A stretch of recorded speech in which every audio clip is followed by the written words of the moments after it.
Now here's another little story from the Rebel of the Gap series. Something my dad told me when he was growing up. He always said he didn't have no bad luck, he'd have no luck at all. Now this you're looking at is Cumberland Gap. It's where 3 states come together: Virginia, Kentucky, and Tennessee. And here in the foreground is a little community just outside of Cumberland Gap called Tipple. This is where the little Rebel of the Gap grew up at, back in the 30s. And here's a picture looking back towards the Cumberland Gap from Tipple. Just a little poor community back in them days. Now he lived in a little house like this in Tipple with 10 brothers and sisters. And they lived hard in them days. And he done all he could to help the family, working gardens, hunting for furs, whatever he had to do to bring something home for a living. And he grew up at the base of this old Cumberland mountain. This is downtown Cumberland Gap. There he is when he was first starting in school. Old pictures. There's the one you see all the time in the chapter. And he's coming of age. He's just becoming into teenager years. This is another story that he shared with me.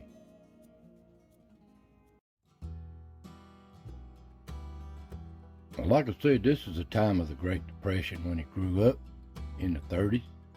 This story is supposed to happen in the mid-30s, late 30s. And this was a time of hard times across the country. Everybody was unemployed. There just wasn't no jobs. And people had a hard time, especially in these cities. But here in the mountains, all they had was each other and the land. They grew it, they traded for it, they hunted for it, or they done without. And most didn't have a penny to their name. But they managed to make a living off these mountains, farming, hunting. Now his dad was an old logger, and he was gone for weeks at a time in these old log woods. He'd only come in once or twice a month if he's lucky. That's what he told me. So he growed up mostly with his uncles and his brothers. Now you started out at an early age in these old mountains. You learned how to hunt. You was big enough to walk, you was able to walk around and learn how to hunt.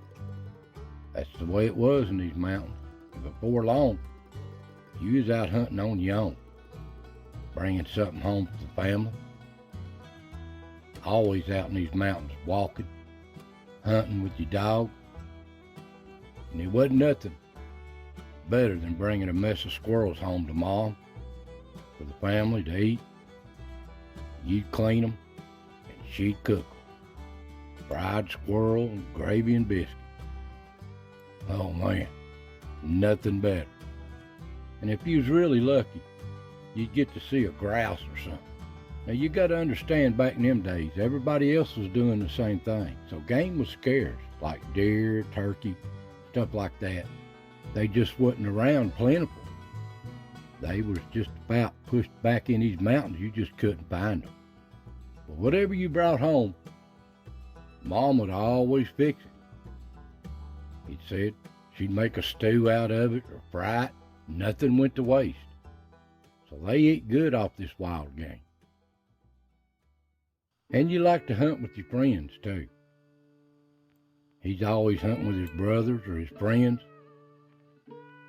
They love to hunt. They love to be in these woods. And he told me times they'd go to school. He couldn't wait to get out of school that day. They'd bring their shotguns to school with them, set them in the out back or back porch or something. So when they got out of school, they just start hunting on their way home. But them times have sure changed, ain't they? And they like to hunt at night too. Here he said they'd hunt possums too.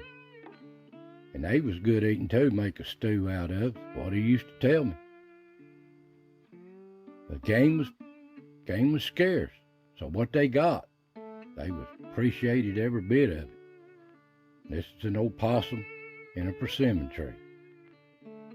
But anyway, they come across the ridge there one night hunting, and they heard something moving through the woods, and they stopped and looked, a couple of them. Him and his friend, he said. And coming down the ridge there was something white, kind of making funny noises. They didn't know. They sat and watched it. And they were amazed at what they seen. Absolutely scared them to death, so they just took off running as fast as they could. Well, the next day, they was telling the uncle, the elders about it. Hey, boys, you don't need to be over in that holler. We heard some bad stuff in that holler. You don't need to be over there. They told him anyway. Even down to the store. He went down to the store. He was telling everybody they could about what they seen. A bunch of young boys, they didn't care. The old guy in the store told him about the same thing the elders and neighbors and uncles and them did. Stay away from that holler, boy. You don't have no business in there. Bad things have happening in there. And these old guys hang around the store all the time playing checkers or something. He noticed they was listening, sniggering a little bit, kind of laughing and quirky at them. Well, they wasn't going to have that. So a couple of them got together, 3 of them, he said, and they walked way across that ridge during the day. They're going to see what this was and where it's happening. They come across the ridges, went up the old creek, come out of the mountain, and worked their way up through there. They didn't know where, they'd never been back in there much. They noticed an old trail coming down through there, and they got to notice somebody coming down it on an old mule, packed down with stuff. But they got to noticing the guy. That was the guy they'd seen at the store earlier. They followed that road up and went on a ridge above it where they could sneak around through there late in the evening and see what they could see, what he was up to.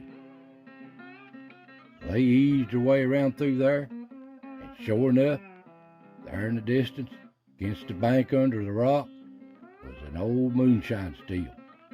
Them guys was making moonshine.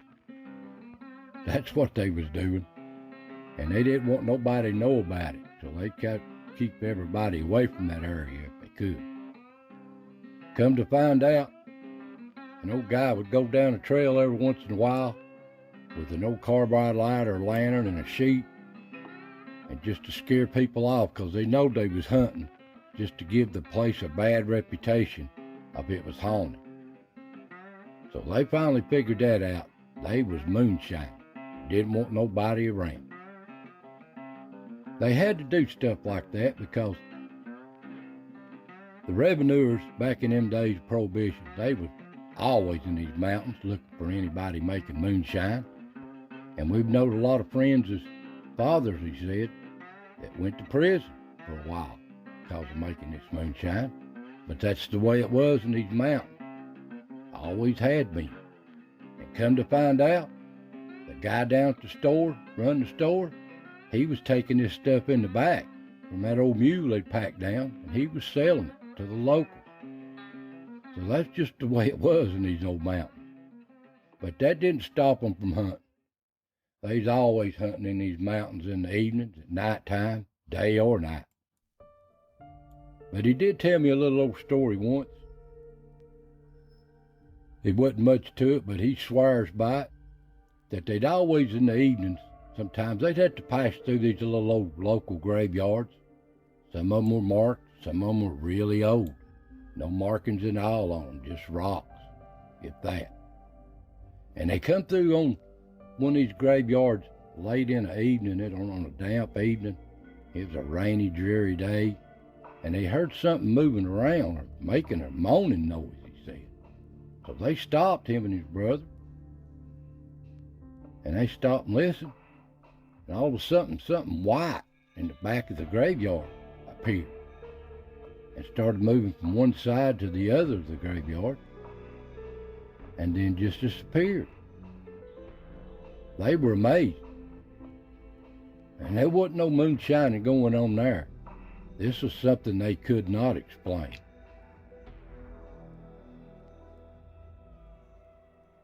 But he said him and his brother witnessed. You just never know in these mountains what you'll run into. But there's the story. So I hope you enjoy these little stories of Little Rebel of the Gap and his adventures. So thanks for watching. God bless. And I'll see you next time.